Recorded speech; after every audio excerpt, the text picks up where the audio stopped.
Everyone believes the greatest pain of old age is losing memory. But what if someone pretended to forget everything, just to uncover the darkest truths within their own family? Imagine trusting your entire life to your children and suddenly realizing that their love might just be a mask to hide ambition and betrayal. What would you do if you discovered that the very people who should protect you are the ones who want to destroy you? Some say aging is just another stage of life. But in reality, growing old can bring heavy silences, hidden fears, and the feeling that time, once an ally, now seems like a relentless judge.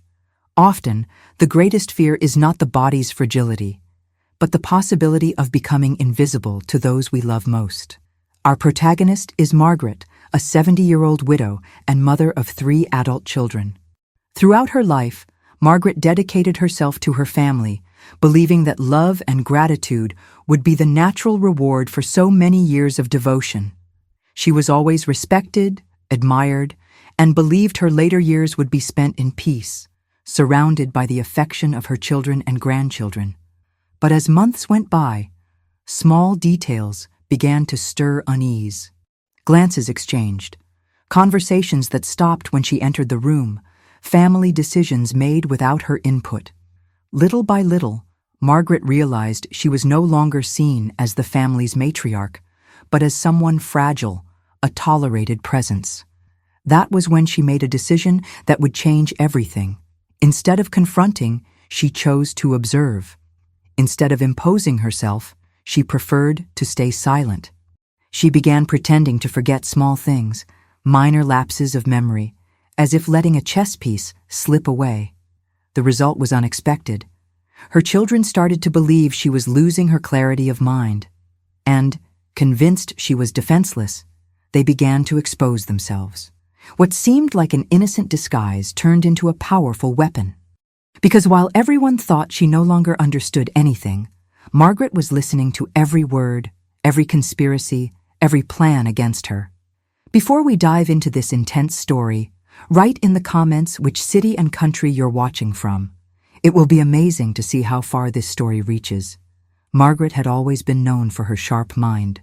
At 70, she could still recall dates, faces, and details her children often forgot. She was the living memory of the family, the one who knew her mother's recipes by heart, the exact day each child took their first steps, and even the song that played on the radio the day she met her husband. But now, standing in front of the mirror, she was rehearsing the unthinkable, the art of forgetting on purpose. She took a deep breath, let her gaze drift, and whispered a meaningless phrase, as if she couldn't quite remember what she was saying. It was a role that demanded discipline, almost like an actress in rehearsal. At first, they were small things. One afternoon, while Susan, her eldest daughter, brought her a cup of tea, Margaret asked, "Sweetheart, have you seen my keys?" The curious look that followed said it all. The keys were right there on the table in front of her. Susan laughed, amused, but commented with a hint of concern, "Mom, you've been a little distracted lately." The following week, Margaret called Mark, her youngest son, by his late father's name. The silence that followed was heavy.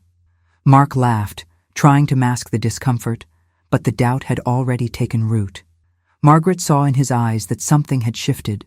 The next step was to forget a story she had always told about Lisa, her middle daughter. During dinner, she recounted a childhood episode but swapped the names, saying it had been Susan who caused the mischief. Lisa, surprised, corrected her. "No, Mom, that was me." Margaret forced a vague smile and replied, "Oh, that's right. I got confused. These details slip away." And just like that, with simple gestures, the deception began to take shape. Inside, Margaret's heart tightened. She had never imagined she would have to turn herself into someone vulnerable to uncover the truth. It was painful to play a version of herself that didn't exist. But something greater was at stake. The sense that her family was hiding secrets, making decisions without her. Her children, in turn, began speaking differently among themselves. Susan, always the careful one, asked if their mother was doing well, but with that tone of someone no longer entirely sure. Lisa spoke in a practical, almost cold way. "We need to keep an eye on her." Mark remained silent, just watching, but his eyes revealed an inner calculation, as if weighing the possibilities of the future. Margaret noticed everything. Every glance exchanged, every whispered phrase, every pause when she entered the room. It was as if they were testing her limits, checking how much she still perceived the world around her. At times, Margaret wondered if she was going too far. Pretending memory lapses wasn't just a psychological game, it was a way of giving up her own dignity. Yet, when she remembered the way her children whispered, the way they made decisions without even consulting her, she found her justification. Pretending to have Alzheimer's might be the key to revealing hidden intentions. And in that first month of acting, the household dynamic changed. Margaret was no longer seen as the strong woman she had always been. To her children, she seemed to be slowly becoming a shadow of her former self. To Margaret, it was only the beginning of a silent game, where every calculated forgetfulness served as bait to draw out painful truths. Now, I'll leave you with a question to reflect on and comment below. If you were in Margaret's place, would you have the courage to fake such a serious illness to find out what your family really thinks of you? Leave your answer in the comments, and don't forget to like this video, subscribe to the channel, and turn on notifications to follow more of our emotional stories. Margaret realized her performance was starting to work. Her children, convinced the lapses were real, began speaking to each other in a different tone, almost as if she were no longer truly present. It was like watching a movie in which she was the main character, yet everyone talked about her as if she were just a background figure. One Sunday afternoon, Susan came over for lunch. Lisa was already there, helping set the table. Margaret, feigning distraction, deliberately dropped a spoon on the floor and took a few seconds to pick it up. When she stood, she noticed her daughters whispering, "I know it's hard, but we need to think about her future," Lisa said quietly. "These memory lapses are only going to get worse." "I know, but I don't want to believe it's that," Susan replied, trying to soften the matter. Margaret kept stirring at the stove, pretending not to hear. Her heart, however, was racing. It was the first time she clearly heard her daughters speaking of her as someone in decline. The following week, it was Mark who stopped by. The youngest, always more pragmatic, didn't seem to mind letting his concerns slip under the guise of calculation. He sat on the couch and told Lisa, "If this keeps up, we need to have a serious talk. We can't leave her alone." "I agree," Lisa replied. "But we need to act carefully." At that moment, Margaret walked into the room carrying a tray of coffee. She pretended to get the number of cups wrong, serving only 2 instead of 3. Mark shot his sister a quick glance, as if to confirm their mother really was disoriented. That was exactly the kind of reaction Margaret wanted to provoke. Every detail, every whisper, every look on their faces revealed what they were beginning to scheme. As days passed, Margaret spoke less and listened more.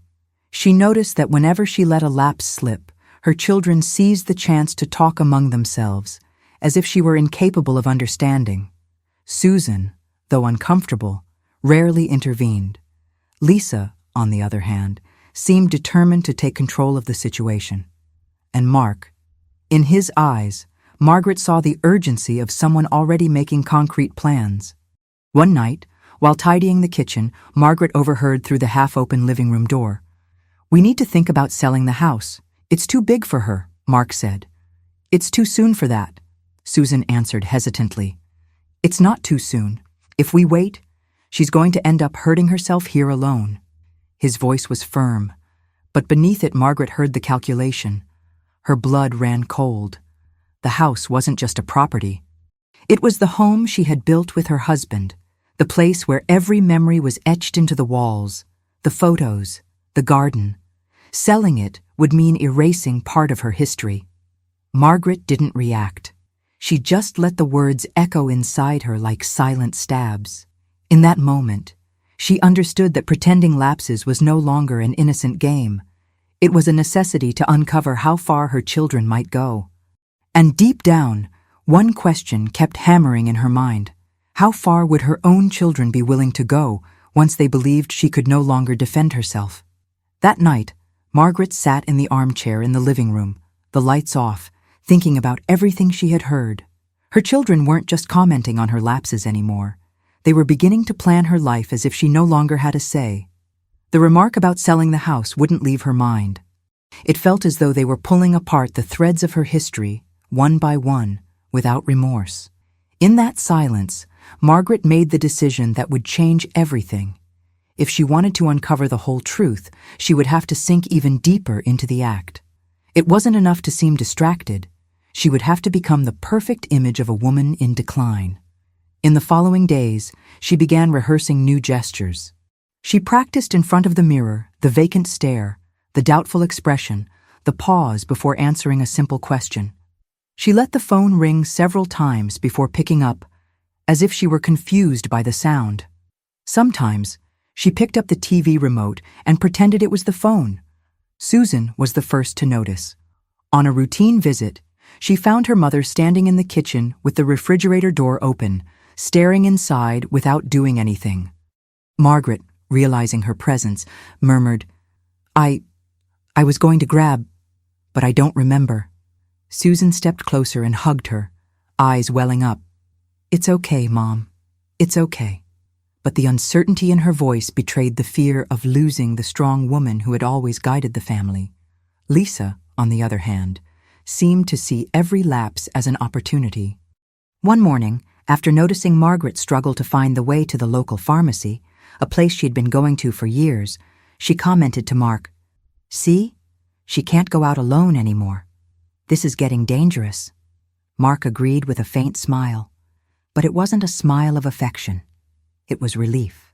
Relief from someone who saw control slipping closer into reach. Margaret watched everything with the serenity of someone who knew she was secretly in control.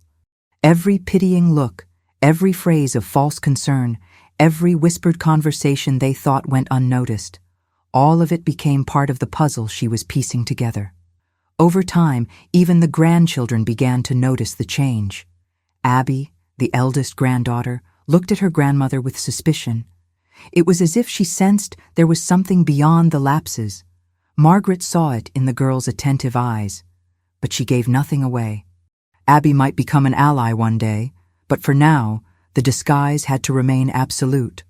Alone in her room, Margaret wrote down in a hidden notebook every detail of conversations, every reaction from her children, every situation she lived through. It was her war diary, proof that she wasn't losing anything, proof that she was more lucid than ever. As she wrote, she reflected, how far should a mother go to protect her own dignity? Pretending to lose what she valued most, her mind, was a painful sacrifice. But there was something even crueler, realizing that those who should love her unconditionally seemed to be uniting not to care for her, but to take advantage. And so, chapter by chapter of her performance, Margaret was becoming a character within her own life. Every calculated lapse was another step toward the revelation of truth. She knew the road would be long, but she also knew that only by uncovering Lisa and Mark's darkest intentions would she be able to defend herself when the time came. And soon, sooner than she imagined, her suspicions would be confirmed in a devastating way. Margaret's disguise was now convincing enough to change her children's behavior. It was as if each lapse were a key unlocking secret doors. Before, the whispers stopped when she entered the room. Now, they no longer bothered to hide. They were convinced their mother barely understood what was happening around her. On a rainy afternoon, Margaret sat in her favorite armchair in the living room. Lisa and Mark spoke near the kitchen, believing that their mother, staring out the window, wasn't paying attention. "She won't last much longer like this, Mark," Lisa said firmly. "We need to act before something worse happens." "I know," he replied, unable to hide his eagerness. "But we need to figure out how to do it without raising suspicion." Margaret kept her eyes on the rain, as if she hadn't heard. Inside, every word burned into her memory like a branding iron. Susan, on the other hand, remained torn. During one visit, She overheard her siblings talking about their mother and murmured, "I don't know if I like the way we're treating her." But when she caught the cold stares of Lisa and Mark, she backed down. Margaret noticed her eldest daughter's discomfort. That detail became a thread of hope amid the storm. As the days went by, the conversations grew more revealing. One night, while Margaret pretended to be asleep in her armchair, she heard Lisa tell Mark, "Did you see how she even mixed up her own age today? It's only a matter of time before the doctor confirms it." Mark chuckled softly. "The sooner, the better for us." Those words pierced Margaret like knives. For us, left no doubt. This wasn't about care anymore. It was about interest. In silence, she realized her deception was not only exposing her children's intentions, but also turning her home into a stage of conspiracies. It was painful to hear those she had once cradled in her arms, soothed through fevers, now plotting her exclusion. Abby, the granddaughter, was beginning to notice the tension. On a brief visit, she saw Lisa scold Margaret impatiently for a mistake at dinner. Abby walked over and said softly, "It's okay, Grandma. I like it this way." The girl's tender gaze brought comfort to Margaret, if only for a moment. Deep down, Margaret knew she needed to record more than memories. Until then, she had only stored phrases and situations in her mind. But now that her children spoke more openly around her, she understood that soon remembering wouldn't be enough. She would need proof. For now, she remained the silent spectator. She let vague expressions, vacant stares, and disjointed phrases slip out, just enough for Lisa and Mark to stay confident. Susan, however, couldn't hide her unease. At a family dinner, while her mother pretended to confuse the silverware, Susan cast a pained look at Margaret, as if apologizing for her silence. In that moment, Margaret understood. Her eldest daughter might not have the courage to confront her siblings, but she still carried a sense of respect within her. Margaret took a deep breath. She knew she was still in the opening acts of a long play. The theater of forgetting was working, but the cost was steep. Every overheard word tore pieces from her soul. Even so, it was the only way to discover how far her children would go. And what came next would be even crueler. The first concrete plan against her, spoken in plain words. Sunday dawned sunny, but the light streaming through the living room window felt heavy to Margaret. It was family lunch day, a tradition she herself had kept alive for decades. The flowers on the table, the hand-embroidered tablecloth, the smell of roast chicken filling the house, all of it recalled a happy past. But now, every detail felt like a silent farewell to a life about to be torn away from her. Lisa and Mark arrived together, speaking quietly. Susan showed up soon after, bringing Abby along. Margaret pretended to mix up the days, asking, "Is it Sunday already?" "I thought it was Saturday." Susan smiled tenderly, while Lisa merely rolled her eyes discreetly. During lunch, the conversation stayed superficial, until Margaret, feigning distraction, got up to fetch more water from the kitchen. That was when she heard the words that changed everything. "The house is too big for her," Mark said bluntly. "It doesn't make sense to keep a place this size." Margaret froze, still holding the pitcher in her hands. Her heart raced, but she kept her face serene as though she hadn't heard. "Are you thinking about selling it?" Lisa asked, her voice laced with calculation. "Of course. It's the most logical step. We can convince Susan as long as she stops thinking with her heart." Susan sighed, shaking her head. "I don't think it's right to talk about it this way. This is her house. It's her history." Mark replied coldly, "It's just a house, Susan. Walls and bricks." Those words cut through Margaret like knives. To her, it was not just a house.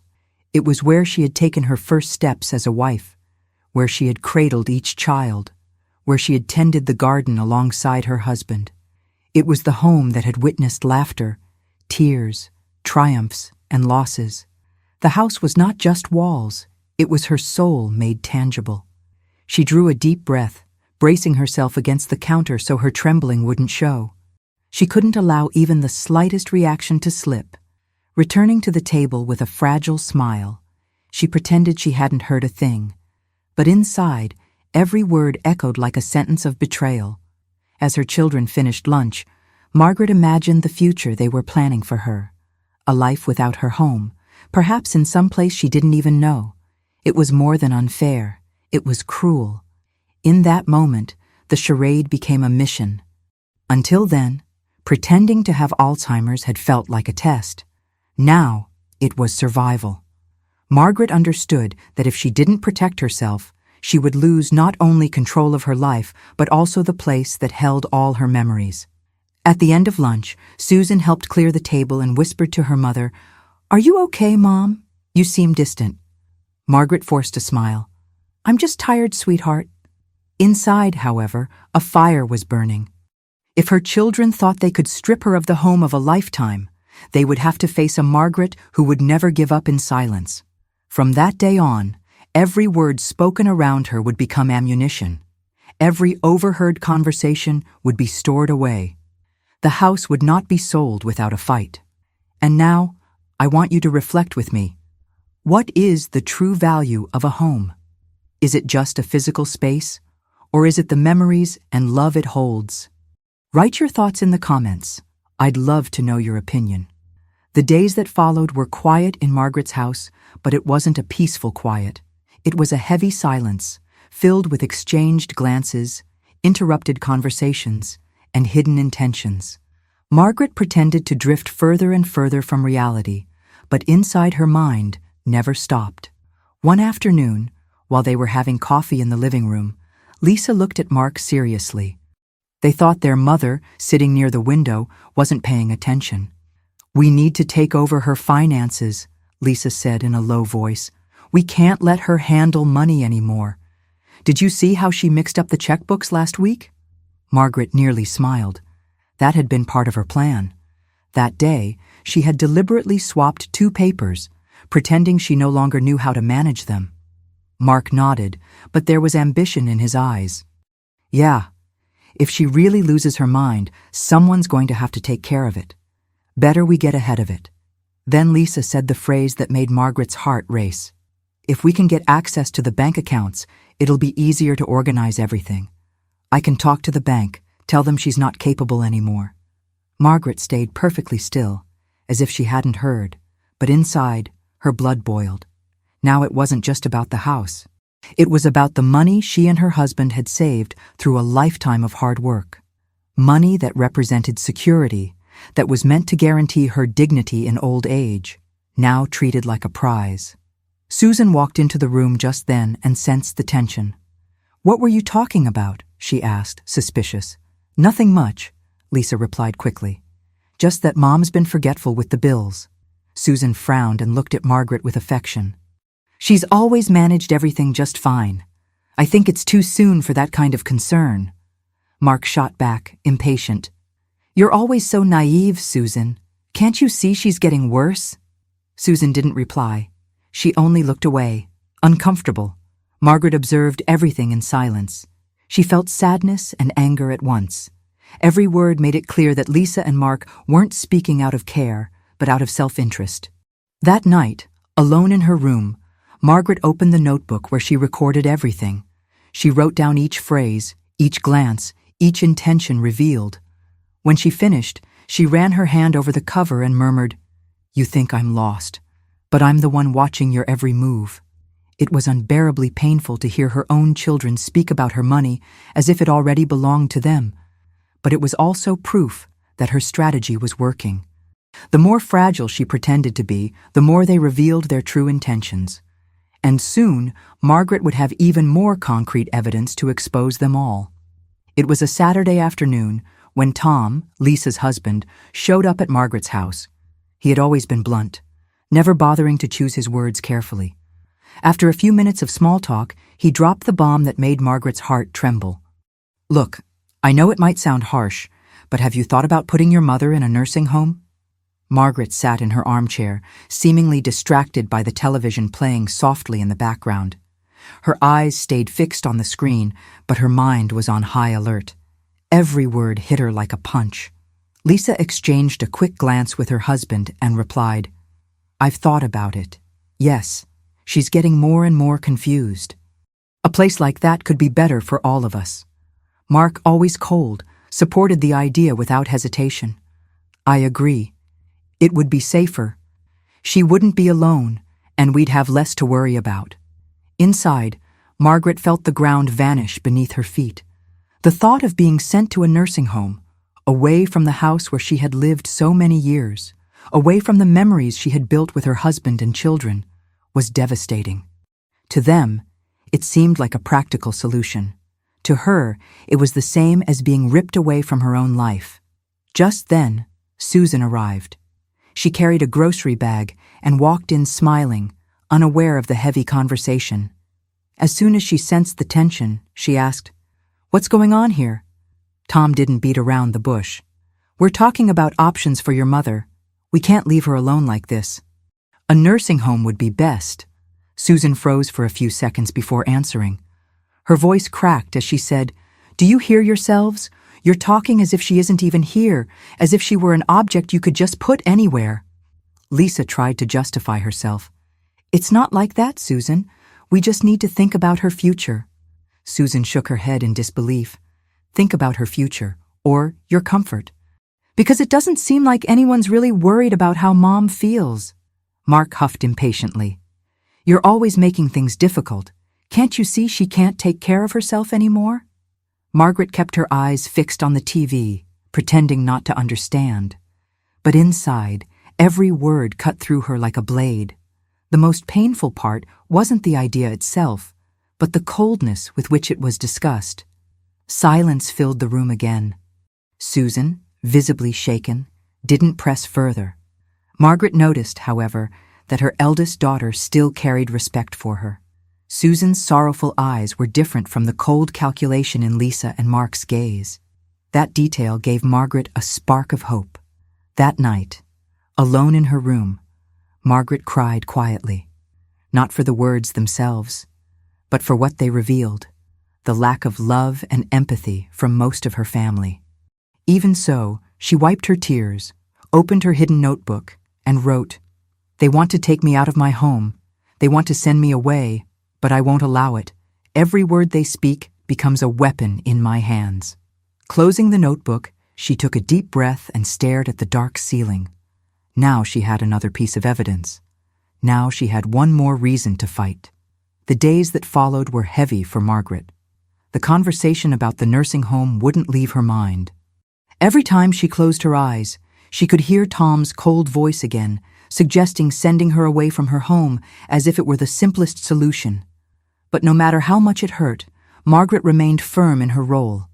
Every lapse, every silence, every calculated gesture was part of her strategy to expose her children. Amid all this, Abby, the eldest granddaughter, began to sense something was off. Unlike the others, the girl had a special bond with her grandmother. She always paid close attention to her gestures and expressions, as if she could see beyond appearances. One Wednesday afternoon, Abby came to visit Margaret after school. She entered cheerfully, calling for her grandma, but found the usual scene: Margaret sitting in her armchair, gaze lost. This time, however, the girl refused to accept it at face value. She walked over, held her grandmother's hand, and asked, "Grandma, are you really forgetful? Or are you just pretending?" Margaret felt her heart race. She didn't answer right away, only smiled and brushed her granddaughter's hair back. "Why do you ask that, sweetheart?" "Because I can see it in your eyes," Abby said firmly. "When you say the wrong word or mix up a name, your eyes don't look confused. It's like you're doing it on purpose." Margaret took a deep breath. She had to be careful. She couldn't give away her secret so soon, not even to her granddaughter. "Oh, darling, you're imagining things. Grandma's just been tired, that's all." But Abby didn't look convinced. She hugged her grandmother and whispered, "I trust you, Grandma. If you ever need to tell me something, I'll keep your secret." Those words touched Margaret more than she could show. Perhaps Abby was the only truly pure soul in that house, filled with self-interest. Meanwhile, Lisa and Mark were in the kitchen, speaking as if neither the mother nor the girl could hear. "We need to speed things up," Lisa said. The bank already explained the process. If she can't sign the checks properly, it'll be easy to justify. Good, Mark replied. But be careful. Susan's suspicious. Abby, sitting close to her grandmother, caught part of the conversation. Her eyes widened. She looked at Margaret, who, while keeping her expression vacant, gave her granddaughter's hand a gentle squeeze, asking for silence. It was in that moment that Abby realized her grandmother wasn't nearly as fragile as everyone thought. That night, while jotting down more details in her notebook, Margaret remembered her granddaughter's eyes. She noticed something. It may be too soon to trust her, but it's good to know someone still sees the truth. The weight of loneliness felt a little lighter. Margaret now had one certainty. When the right time came, Abby might be the only witness to prove she had never lost her lucidity, and that small spark of hope would be essential to face the storm about to break over her life. Margaret knew that just listening was no longer enough.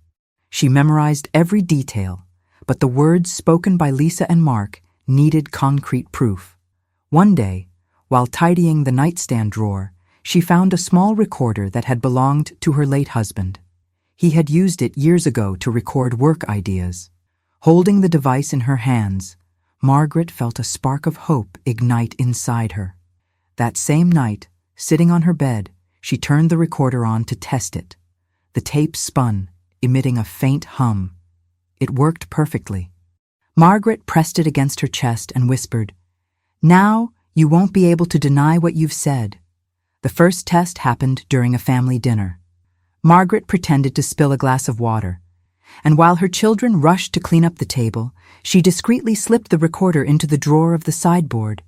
She left it running, hidden between table linens. Later, she pretended to doze off in the living room armchair. Lisa and Mark took advantage of the silence to talk. "The bank said all we need is a medical report," Lisa commented. "If a specialist declares she's unfit, we'll get access quickly." "Excellent," Mark replied. "The sooner we handle this, the better." Every word was captured. The next morning, Margaret retrieved the recorder and listened in secret. Her heart pounded, but there was also relief. For the first time, it wasn't just her memory against her children. Now she had something tangible. From then on, the recorder became her secret weapon. On different occasions, she hid it among cushions, inside purses, or even in the pocket of her apron. Every gathering, every conversation, every whisper turned into evidence. Susan noticed a few times that her mother handled objects strangely, but she never questioned it. She just observed, her eyes full of both concern and respect.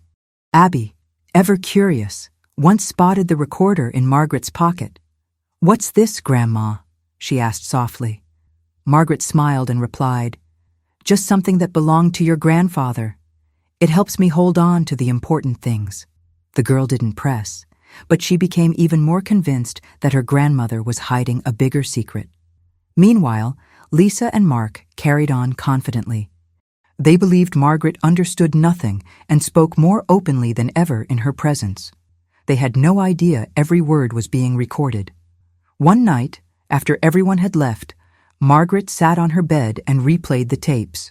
There were Lisa and Mark's voices, cold, calculating, planning her future as if she were disposable. Tears streamed down her face, but at the same time, a firm smile appeared. For the first time in weeks, she felt she had the upper hand.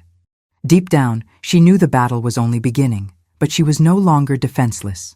"You think you're fooling me," she wrote in her notebook, "but the ones being fooled are you. Tell me in the comments, would you have the courage to secretly record your own family to protect yourself? I'd love to know how you feel about this." Margaret had heard many cruel things in recent months, but nothing prepared her for what she heard that night. She was sitting in her armchair, pretending to nap, when Mark came in talking on the phone. He believed his mother no longer understood anything around her.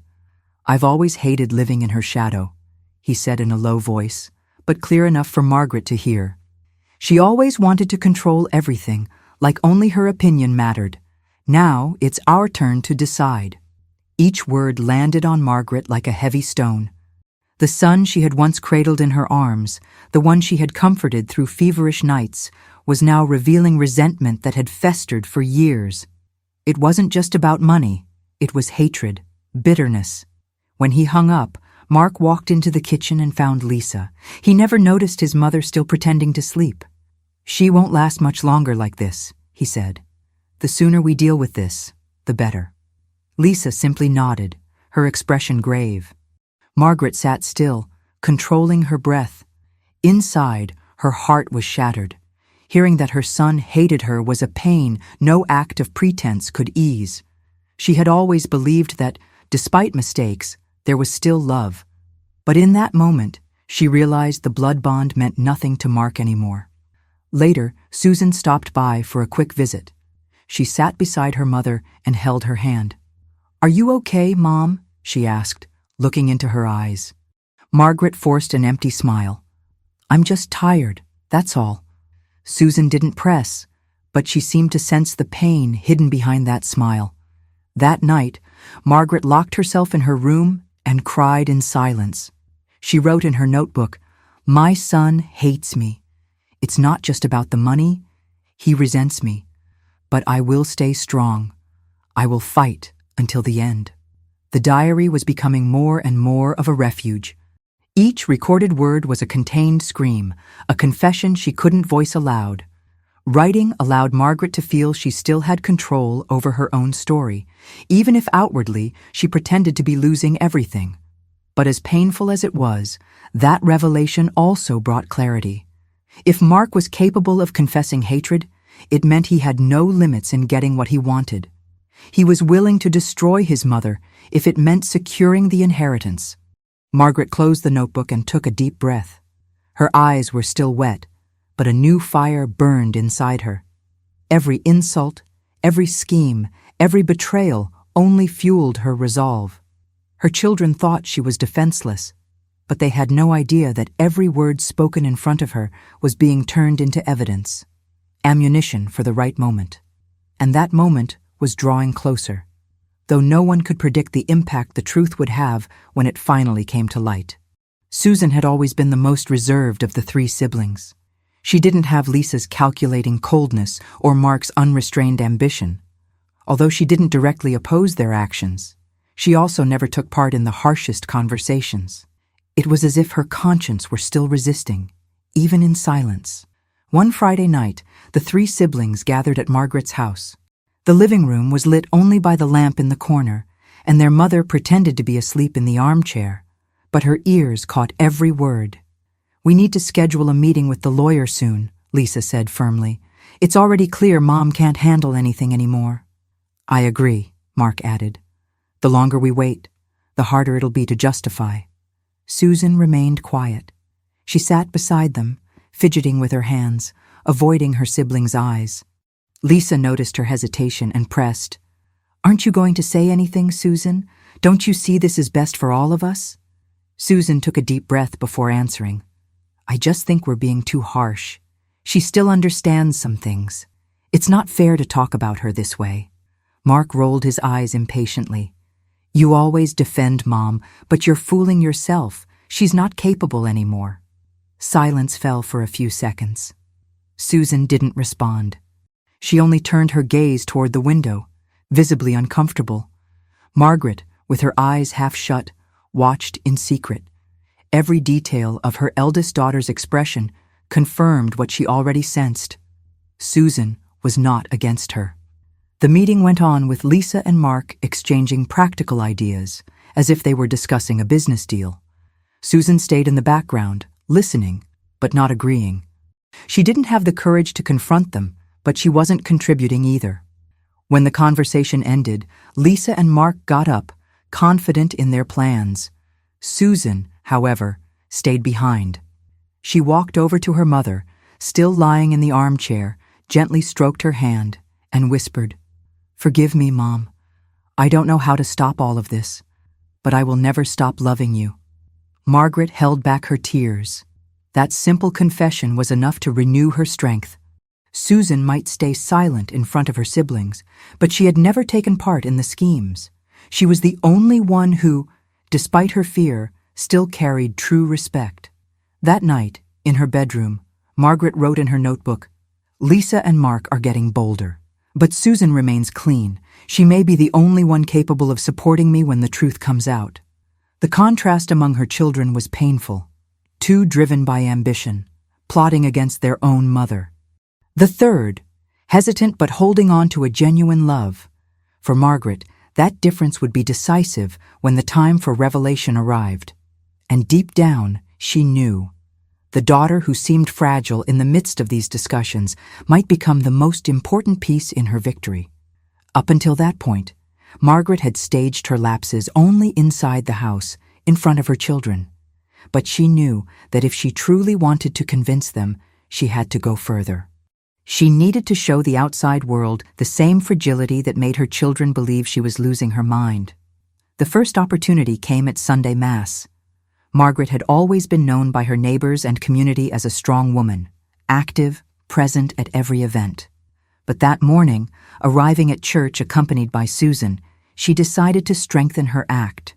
She walked slowly down the aisle, pretending not to recognize certain people. "Good morning, Margaret," said Mrs. Green, a longtime neighbor. Margaret hesitated, stared at her face, and replied with a vague smile, "Oh, sorry. Do I know you?" The neighbor frowned, surprised. Susan tried to smooth things over, pulling her mother by the arm and whispering, "It's Mrs. Green, Mom, our neighbor from across the street." Margaret forced a short laugh, like someone who hadn't quite understood. The reaction didn't go unnoticed. Throughout the Mass, discreet glances fell on her. Whispers spread through the pews, hushed comments about poor Margaret's change. On the way out, Lisa approached with a mask of concern. "Did you see how everyone reacted?" she said to Susan. "Now they're noticing too. It's not just me who sees that Mom is getting worse." Susan didn't reply, but her expression was heavy with sadness. During the week, Margaret continued her strategy. At the pharmacy, she pretended to forget the name of a medicine she had been buying for years. At the grocery store, she mixed up prices and overpaid for a few items, leaving the cashier perplexed. There was always someone around to see it, always watchful eyes confirming her performance. The impact was immediate. Lisa and Mark seized the chance to reinforce their narrative to others. They spoke loudly about their mother's confusion, exaggerating stories to neighbors and even to family acquaintances. "It's so hard seeing Mom like this," Lisa would say dramatically. The other day, she didn't even recognize the neighbor across the street. Margaret overheard some of these remarks when they were together, but she never reacted. Inside, she knew every public scene made her children more confident. The more convinced they were of her incapacity, the sooner they would expose the full extent of their plans. But there was a cost. Pretending to forget dear friends from the past was painful. Margaret remembered every face, every story they had shared, yet she had to swallow the lump in her throat and let the act take over. That night, writing in her notebook, she recorded, "Today wasn't easy. It hurt to look at old friends and pretend I didn't remember them. But if I want to expose my children, I have to keep going. Every pitying look I get is one more step up the ladder that will lead me to the truth." Margaret closed the diary with resolve. She knew she was diving deeper and deeper into the theater of forgetting. And though it was painful to sustain this facade in front of everyone, she also felt she was getting closer to preparing the final blow against the true villains of her story. Lisa and Mark believed they already had everything under control. To them, their mother was fragile, confused, unable to grasp the conversations happening around her.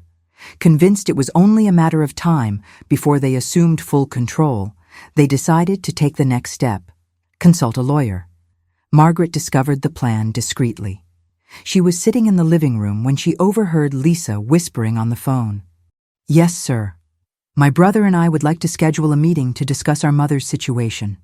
She's no longer able to manage her own assets." Lisa's voice carried false concern, but Margaret recognized the cold tone hidden beneath the words. The following week, Lisa and Mark left together, dressed formally. From the window, Margaret watched their car drive away. She feigned distraction in front of Susan, who was visiting that day, but inside, she knew exactly where they were going. At the lawyer's office, Lisa took the lead. "Our mother is showing clear signs of Alzheimer's," she said confidently. "She forgets names, mixes up objects, sometimes doesn't even recognize the neighbors. We're worried about her safety," Mark added. "We'd like to know how to proceed to make sure she doesn't do anything irresponsible with her properties and accounts." The lawyer, an experienced man, asked a few basic questions about the situation. He took notes but kept a neutral demeanor. "For any legal action, you'll need a medical report confirming her incapacity," he explained. "Without that, there's no way to move forward." Lisa nodded. "We're already working on that." Meanwhile, Margaret continued her performance at home. She pretended to forget the kettle on the stove, took longer to recognize an old photograph, and even called Susan by the wrong name. All carefully calculated.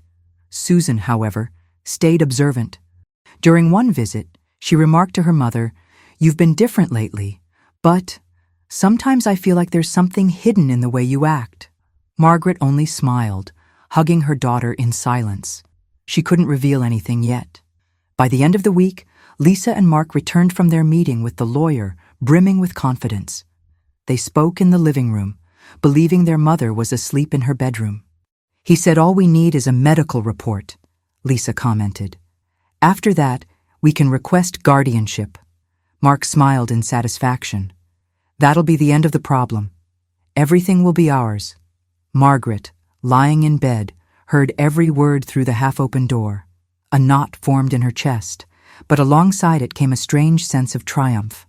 At last, she had absolute clarity about her children's next step.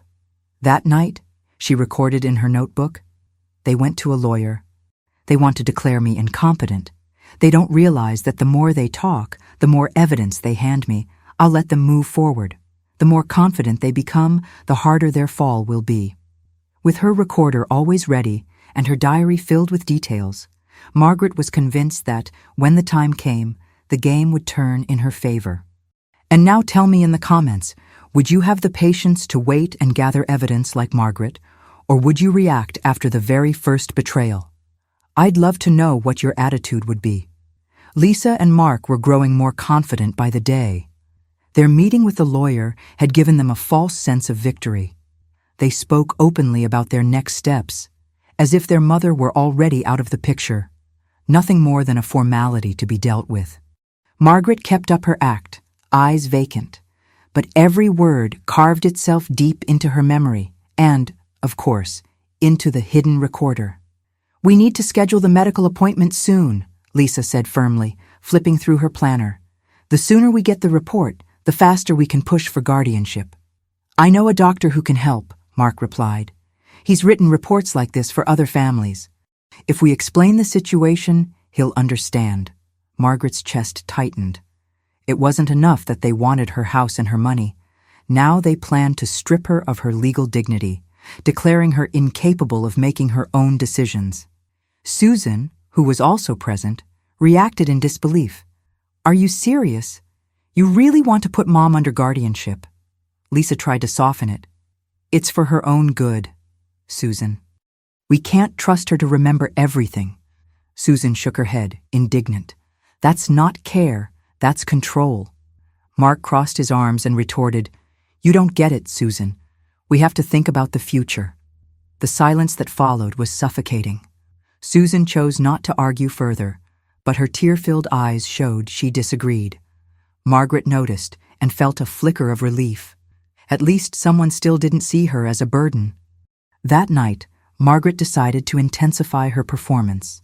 In front of her children, she left the oven on too long, pretended to forget her own age when Abby asked, and even called the neighbor by the wrong name. Every detail was another layer to her disguise, strengthening their belief in her supposed decline, and it worked. Lisa and Mark, increasingly convinced of their mother's fragility, began planning even the paperwork. "We need to gather bank statements, deeds, everything," Lisa said. "The lawyer will want proof she can't manage." "I'll handle that," Mark answered proudly. "I know where she keeps most of those documents." Margaret overheard and carefully noted each phrase in her notebook. Her heart ached, but she also felt a quiet sense of triumph. The more they revealed, the stronger her arsenal for the counterattack. When she was alone, she walked slowly to her bedroom and opened the diary. In calm, steady handwriting, she wrote, "They want to declare me incompetent. They want to reduce me to nothing, but I still have my mind, my voice, and my evidence. They have no idea what awaits them." She ran her hand over the recorder, hidden safely in the drawer. The device seemed too small to carry such a burden, yet inside it lay her protection. Closing the notebook, she lay down. In the darkness, her damp eyes fixed on the ceiling. It was painful to let herself appear weak, but with each passing day she grew more certain.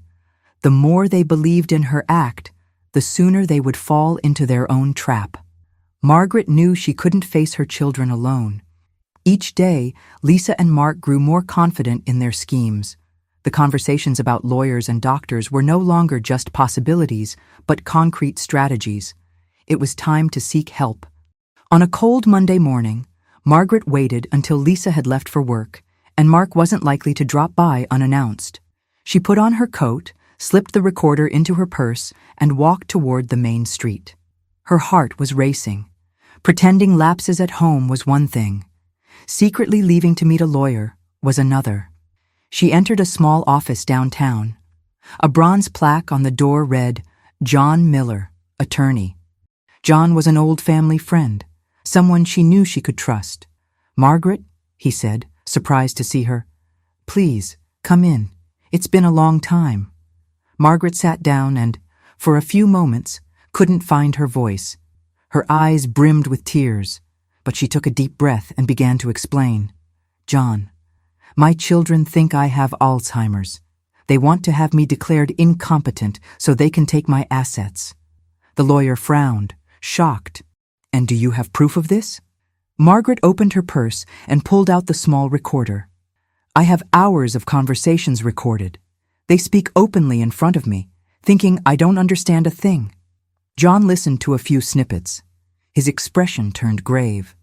"This is serious, Margaret, very serious, but it's also your defense. You must keep these recordings safe. If they ever try to pursue guardianship, this evidence could change everything." Margaret nodded, discreetly wiping away a tear. "I don't want to believe my children would do this to me, but I can't deny it anymore." John placed a reassuring hand over hers. "You were right to come to me. From now on, keep everything documented. If they move forward legally, I'll be by your side." Relief washed over Margaret instantly. For the first time in weeks, she felt she wasn't completely alone. She still had to keep up her act at home, but now she had a true ally. Walking back, she felt lighter despite the weight of her reality. She knew that if Lisa or Mark ever discovered her visit to the lawyer, their reaction would be violent. That was why she would guard the secret at all costs. That night, she opened her notebook and wrote, "Today I met John. I told him the whole truth. He believes me. He will be my shield when the time comes. For the first time, I feel I'm not fighting alone." She closed the diary carefully and stared at the ceiling. The tears that rolled down her cheeks were not of pain, but of hope. The war against her children was still underway, but Margaret finally had a new weapon, someone on her side. Margaret spent the following days in silence, watching her children grow bolder with every step. Lisa spoke about medical reports, Mark mentioned lawyers, and even Tom, the son-in-law, openly discussed the idea of a nursing home. But what none of them knew was that Margaret still had a hidden card to play. Before his death, her husband had advised Margaret to keep part of their assets in her name, separate from the rest of the family. It was a smaller portion compared to the total, but still represented solid security, a house in another city, and some bank investments. Only her lawyer, John Miller, knew of these documents, carefully held in confidence. One afternoon, while Lisa rummaged through papers in the home office, Margaret pretended to be distracted, though her heart raced. She knew her children were searching for deeds and account statements. They believed all the assets were within reach, that soon everything would be theirs. Margaret, however, knew the truth. The most important part was still beyond their grasp. At her next meeting with John, she reinforced, "They think they already have everything, but they don't know about the house in Riverside or the investments." John gave a discreet smile. "That's a huge advantage. When they try to move forward with the guardianship process, they'll be in for a surprise. While they think you've lost control, you're the one still holding the key pieces." Margaret took a deep breath. "I need everything protected. I don't want them to find out." "Don't worry," John assured her. "I've already arranged for those assets to remain untouched. Only you can access them." Relief washed over her. As painful as it was to witness her children's ambition, an inner strength was rising. Pretending to be fragile came at a cost, but it bought Margaret time and gave her the power to prepare her counterattack. At home, Lisa kept pressuring Susan. "You need to accept it. There's no point resisting. Mom can't manage anymore. The sooner we sign the papers, the better." But Susan stood firm. "I'm not signing anything." Mark entered the room and gave his sister a sharp look. "You're standing in the way." Susan rose to her feet and ended the conversation. "I'm protecting our mother. You may not see it, but she still deserves respect." Margaret, hidden behind the door, heard it all. She nearly let a smile escape. Susan might not have the courage to confront her siblings head-on, but she would not be complicit either. It was further proof that kindness still existed amid so much greed. That night, as she wrote in her diary, Margaret noted, "They don't know I still have part of the estate intact. That will be my trump card when everything comes to light. They believe they control me, but I'm the one holding the keys to victory." She closed the notebook and caressed the recorder as if it were a talisman. The war was far from over, but Margaret no longer felt defenseless. For the first time, she held not only evidence, but also real power in her hands. The days went by, and Margaret played each act of forgetfulness to perfection. To Lisa and Mark, she was nothing more than a shadow of who she once was. They saw her as someone lost in time, incapable of taking care of herself. But behind that vacant gaze, Margaret worked in silence. The recorder already held countless pieces of evidence, entire conversations where Lisa talked about selling the house, where Mark let slip his hatred and ambition, where even Tom suggested the nursing home, hours of cold voices patiently captured. The notebook had grown too, page after page filled with dates, exact phrases, and descriptions of looks and gestures. Margaret wrote with discipline, as if compiling a dossier against her own children. She still kept her hidden assets safe, the house in Riverside and the investments in her name. No one but John Miller knew about them. That secret was her insurance. If her children ever tried to claim she was incapable, it would be the ultimate proof that she still had control over her life. On a rainy afternoon, Margaret slipped out quietly to meet John at his office. In her purse, she carried a copy of the recordings and several pages of her diary. Her heart pounded as she walked in. "I need you to keep all of this," she said, handing him the material. "When the time comes, I want every detail to be shown." John listened to a few minutes of audio before raising his eyes. "Margaret, this isn't just evidence. This is the naked truth. They won't be able to deny it." Margaret exhaled deeply. "They think they're defeating me. Little do they know every word they speak is a weapon against themselves." Back home, she continued in her role. She spilled salt at dinner, confused the days of the week, and forgot to turn on the hallway light. Each gesture only strengthened her children's belief in her fragility. That night, Lisa spoke loudly, not caring that her mother was in the room. "Soon we'll sign the papers with the lawyer. After that, there will be no more obstacles." Mark smiled, smug. "Finally, we'll take what's ours." Susan stayed silent, but her eyes showed pain. Margaret noticed and felt reassured. There was still a thread of hope in her eldest daughter. Susan had never taken part in the schemes, and it pained her to watch her siblings' cruelty. Later, alone in her room, Margaret opened her notebook and wrote, "The day is approaching. They think they've already won, but all the cards are in my hands. Pretending hurts, but it's the only way. The truth will shine, and I won't be the victim they imagined. She closed the diary, held the recorder against her chest, and let the silence fill the room. Every step her children took only brought her closer to the decisive moment. They felt powerful, but they were on the verge of facing the twist that would change everything. Tell me in the comments, if you were in Margaret's place, would you have the courage to maintain such a painful charade for so long to expose the ones you love? I'd love to know what you think. The day Lisa and Mark had been waiting for finally arrived. They had scheduled a meeting with the lawyer to move forward with the guardianship process. To them, it was just a formality. They were so certain of their mother's fragility that they couldn't imagine what awaited them.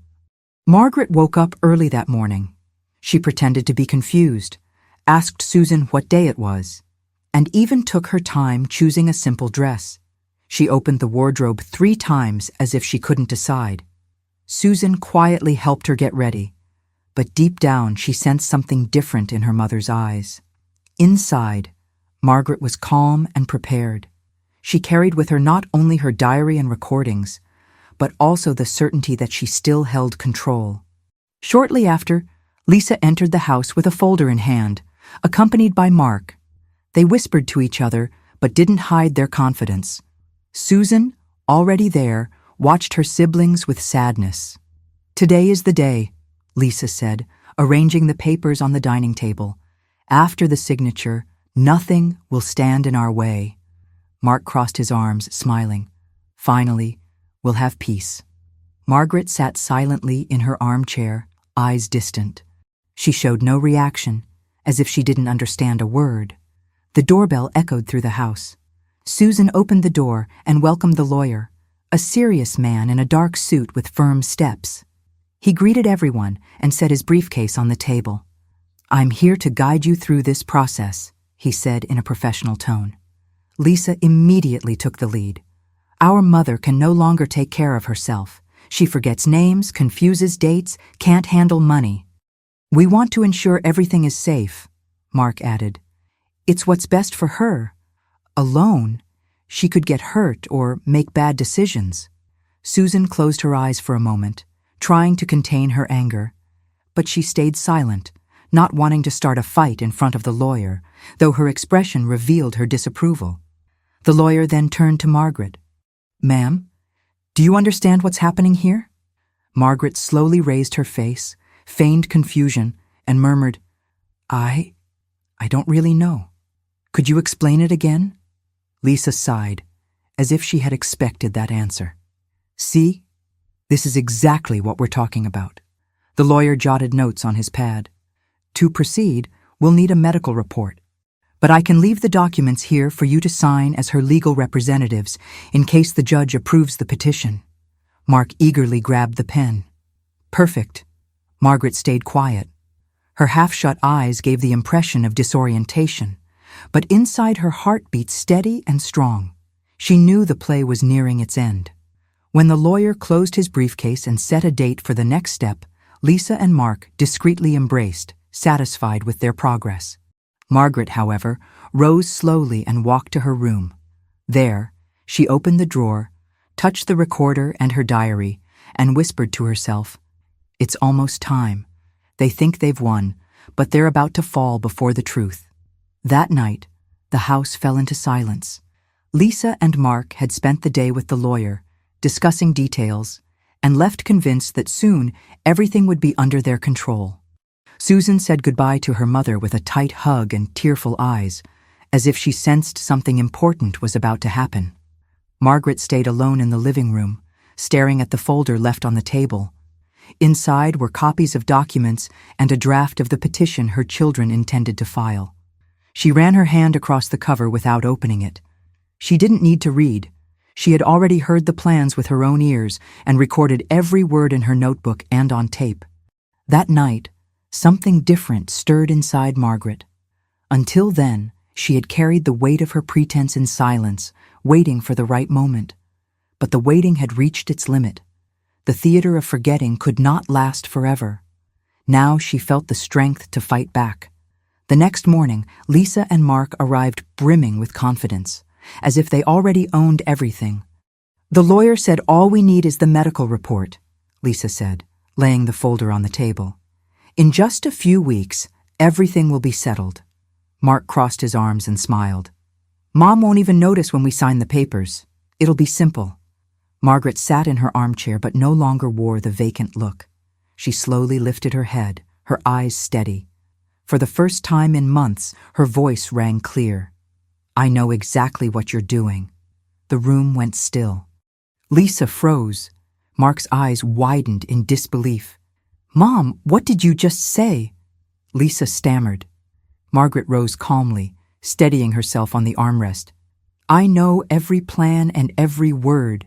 You thought I was lost, but I heard everything." Mark tried to laugh, nervously. "That doesn't make sense. You barely remember what you ate for breakfast." Margaret slipped her hand into her apron pocket and pulled out the recorder. She pressed a button. The room filled with Lisa's voice. "If we can get the report, the bank will release the accounts easily." Lisa's legs trembled. This can't be." Mark stepped forward to grab the device, but Margaret backed away, raising her hand. "Every phrase is recorded, every lie, every scheme. You treated me like an object. Now you'll face the truth." At that moment, Susan entered the room. She froze, hearing the audio play, then covered her mouth with her hand. Tears welled in her eyes as she realized her mother had never lost her mind. "Mom," she whispered, stepping closer.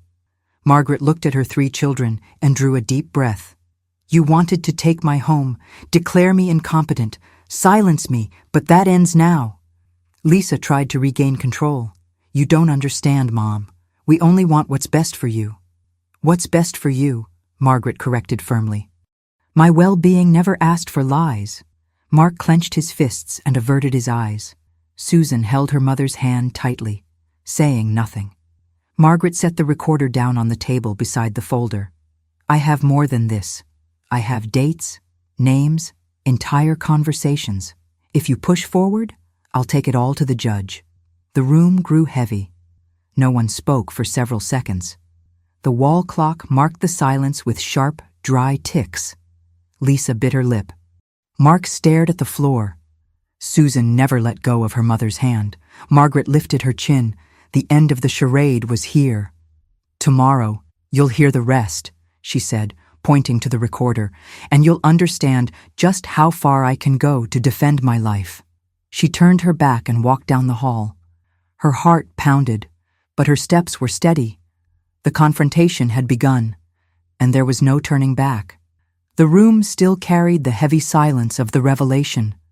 Lisa and Mark were pale, unsure how to react. Susan remained by her mother's side, holding her hand tightly, now fully understanding the months-long performance.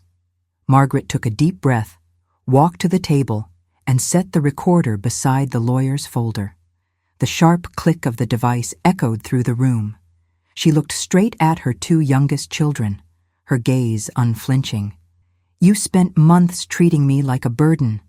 You planned to tear me from my home, sell what your father and I built, and lock me away in a nursing home. But I recorded everything." Mark tried to laugh, but his voice shook. "No one will believe you. They'll say it's the invention of a confused old woman." Margaret pressed another button on the device. His own voice filled the room. "The sooner we settle this, the better for us." The color drained from Mark's face. Lisa raised a trembling hand to her mouth, unable to hide her shock. Susan closed her eyes, wounded by the words she had just heard, but relieved to see the truth finally laid bare. "Every sentence of yours is stored," Margaret continued firmly. "And it's not just with me. My lawyer already has copies. If you make a single move against me, all of it goes straight to the judge." Lisa stammered. You have a lawyer?" "Yes, Lisa. And unlike you, he respects me." Tears streamed down Susan's face. "I knew something was wrong. I never wanted to be part of this, Mom." Margaret caressed her eldest daughter's hand. "I know, Susan. You were the only one who didn't betray me." Mark suddenly stood and paced the room. You're overreacting. You've always wanted to control everything, even now. Margaret stepped closer, her eyes sharper than ever. Control? No, Mark. I defended this family my whole life. I fought so you would never lack anything. And what do I get in return? Greed and contempt. Lisa tried to speak, but her voice faltered. Mom, we only wanted to help. Help? Margaret cut her off. By selling the house where I lived the best years of my life? By seizing my accounts? By throwing me into a nursing home as if I were a burden? That's not help, Lisa. That's betrayal. Silence engulfed the room again. The ticking of the wall clock struck like hammer blows. Susan turned to her siblings, disappointment in her voice. Don't you realize what you've done? Margaret lifted the recorder once more. Today you learned I was never defenseless. You were fools to think you could deceive me. Lisa and Mark locked eyes. Panic spread between them. For the first time, they understood that their mother wasn't on the verge of incapacity. She was steps ahead of them. Margaret switched off the recorder and slipped it into her apron pocket. This is the end of the lie. From now on, I'll be the one speaking. She rose calmly, walked to the door, and drew a deep breath. Susan followed her, while Lisa and Mark stood frozen, as if the ground had collapsed beneath them. Their downfall had already begun, and Margaret knew the conclusion was close. The silence in the living room that night marked the end of the charade and the beginning of a new chapter. Margaret was no longer seen as the fragile woman her children had tried to turn her into. She now stood tall, with evidence in her hands and dignity in her heart. The next day, she gathered them all again. Susan arrived anxious, Lisa and Mark with tense expressions. Margaret placed a neatly organized folder on the table, full of papers, recordings, and notes. For months, you believed I was sick, incapable, but the truth is, I heard everything. I recorded every conspiracy, every plan, every word of betrayal. Lisa cried silently. Mark sat frozen, eyes fixed on the floor. Susan held her mother's hand, as if reaffirming her loyalty. Margaret drew a deep breath and continued. I dedicated my life to this family. What I received from two of you was ambition, was contempt. But I also saw something different. I saw a daughter who, even in silence, never stabbed me in the back. She picked up an envelope and placed it in front of them. This is my will. I revised it with my lawyer. The entire inheritance will go to Susan. Shock rippled through the room. Lisa's eyes widened, and Mark slammed his hand on the table. This is unfair, he shouted. Margaret remained steady. Unfair would be rewarding those who tried to destroy me. Susan may not have had the courage to confront you, but she never conspired against me. She was the only one who kept her respect. Lisa tried to speak, but her voice faltered. Tears streamed down her face. Mark, consumed with anger, stormed out of the room, slamming the door behind him. Margaret turned to Susan with a tender smile. You were the only one who gave me the strength to go on. I know you were wrong to stay silent, but I also know you never wished me harm. Susan wept and embraced her mother tightly. I promise I will honor everything you built, Mom. Margaret closed her eyes for a moment, feeling the relief of a war won. She hadn't just protected her assets, she had protected her dignity. The house remained hers, intact. The memories would not be erased, and her voice would never again be silenced. Her ungrateful children were left with the weight of their own guilt, while Margaret rose as a symbol of intelligence and courage to all who had doubted her. The moral of this story is clear. Never underestimate the strength of someone who seems fragile. Sometimes, the greatest strategy is born in silence. Margaret reminds us that dignity has no price, and that there is always a way to rise, even when everyone tries to push us down. And now I want to ask you, how many times have you been treated as if you had no voice, as if you no longer mattered? Isn't it time to show that inside you there's also a strength no one imagines? Tell me in the comments. I'd love to know how you feel about this. And don't forget, share this story with someone who needs courage to face a difficult family. Who knows? Margaret's lesson might be exactly the inspiration that person needs. If this story touched your heart, subscribe to the channel, leave a like, and turn on notifications to follow our next emotional stories.